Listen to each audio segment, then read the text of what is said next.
જય માતાજી ચાલુ છે. હા કેમ છો? મજામાં? મજામાં.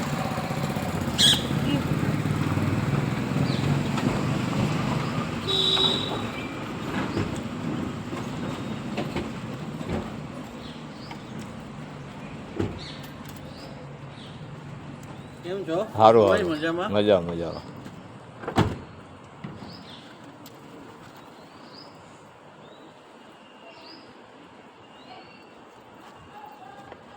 કોલે બાજુ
અંદર તો સામેની સાઈડ કદાચ જો ફિટિંગ આવે ને તો રે એમની તમે અહીંયા જરાક આવીને અહીંયા આપણે અહીંયા મારી દઈ તો થઈ જાય ને અહીંયા થઈ જાય. હાલો અને લેમ્પ લેમ્પ ની બાજુમાં ઉપર રાખી દઈએ એમ કરી એટલે આમ જરાક પ્રકાશ આવે એવી રીતના. ડેરીમાં લેમ્પ આપણે ચડાવી દઈએ ને અને એક છે ને એક પ્લગ નું રાખજો અંદર આવ્યો છે પણ અંદર છે પણ એનું કનેક્શન ક્યાં છે? છે અંદર ક્યાં? હોલ્ડર ટીંગાતો હતો. આ રહ્યો અનહોલ્ડર છે. હોલ્ડર ટીંગાતો હતો. તો પછી એ રીતે લટકતું હોલ્ડર રાખી દેવું છે. જો આવી રીતના છે કે આ જૂનું છે તો જોઈ લેજે. નવું રાખવું છે કે આ પછી જૂનું હશે? અહીંયા જો અંદર રહ્યું. હા ઓકે. એ રીતે ઉપર લેમ્પ રહી જાય એટલે આખામાં પ્રકાશ પડી જાય. પણ આને પછી સ્વિચ બોર્ડ ક્યાં રાખશો? સ્વિચ બોર્ડ ત્યાં ઉપર રાખી દો. ક્યાં? ત્યાં અહીંયા તો પાણી પડે તો આ જો અહીંથી બધું પાણી પડે તો એમ ન તો રખાય. પછી પ્લગની જરૂરિયાત ન હોય ને તો આનું પ્લગની સીધું જરૂર અંદર તો જવા છે જ એક દો. તો જરૂર હોય તો બોર્ડ મૂકવું પડે નકર જરૂર તો ખાલી આ લેમ્પ રાખો ને પ્લગનો તો ક્યારેક જરૂર હોય ને તો આર થઈ ગયું પછી કાંઈ ન થાય. અહીંયા બોર્ડ ઓલું આવી જાય નહીં વાંધો આવે. તો લેમ્પ પાછો એની ઉપર મૂકવો પડશે ને. લેમ્પ પાછો આમ ઉપર નહીં જાય, અહીંથી જાય તો ઉપર જાય. એટલે જ હું કહું સાઈડમાં છું લેમ્પ બે રાખી સ્વિચ એમાં જ આપી દો ને. તમે અત્યારે જે સામે હોલ્ડર છે ને એ વાયર તો અહીંયા જ છે બરાબર. હા. અહીંથી તમે અંદર ખેંચી લ્યો ને એટલે એ વાયર જ અહીંયા આવી જાય. એનું હોલ્ડર રાખો હા, બેસો ને. હા. આ તો એનું કુળું હોય તો એ સેટ કરી દો. હા એ પ્લગ ને બે એટલે આ વાયર જ ખેંચી લેજો એટલે તમારે અહીંયા સુધી બોર્ડ સુધી આવી અને આમે સ્વિચ જ રાખજો, એની સ્વિચ ત્યાં જ રાખજો કારણ કે પછી વળી માંથી એની ચાલુ. સ્વિચ તો ત્યાં જ રાખીશ અને એક સ્વિચ ઓલી પણ ઈ રહે. આ હોલ્ડર રહ્યું ને એમાંથી પાવર લઈ લે એટલે હોલ્ડર ની સ્વિચ ચાલુ કરો ને એટલે આ બોર્ડ ચાલુ થઈ જાય. એ રીતે કે ડાયરેક્ટ દઈ દેવાશે. ડાયરેક્ટ જ દઈ દેવાય. વળી ત્યાં બંધ હોય તો વળી કોણ ત્યાં ચાલુ કરે ને બધું. આ મીટર બોક્સ રહ્યું ને એમાં ડાયરેક્ટ દઈ દઈશ. ડાયરેક્ટ છેડા દઈ દો એટલે હા, પાણી ન જાય એમ ધ્યાન આપણે રાખજો. કે વાયર નાખવાનો ઓલો સર્વિસ વાયર નાખી દઉં કે પછી ઓલો કોપર કેબલ નાખી દઉં.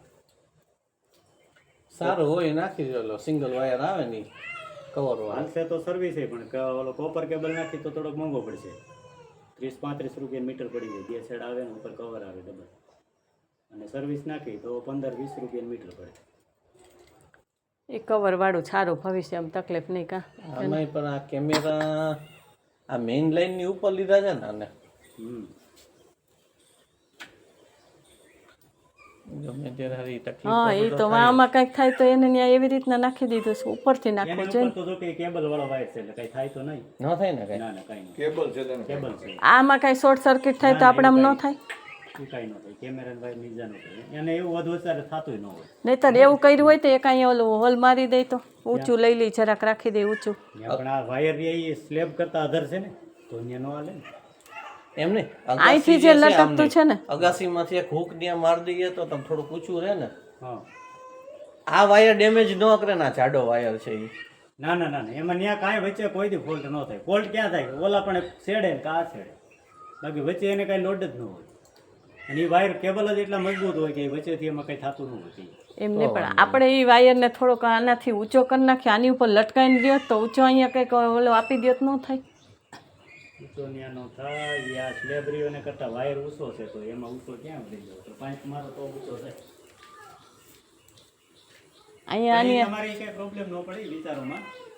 નહીં થાય ને ના ના એમાં કાંઈ નહીં. તો વાંધો નહીં પાછું. નહીં તો વળી ઉપાધિ પાછા અહીંયા હોય નહીં વળી. બરાબર ને.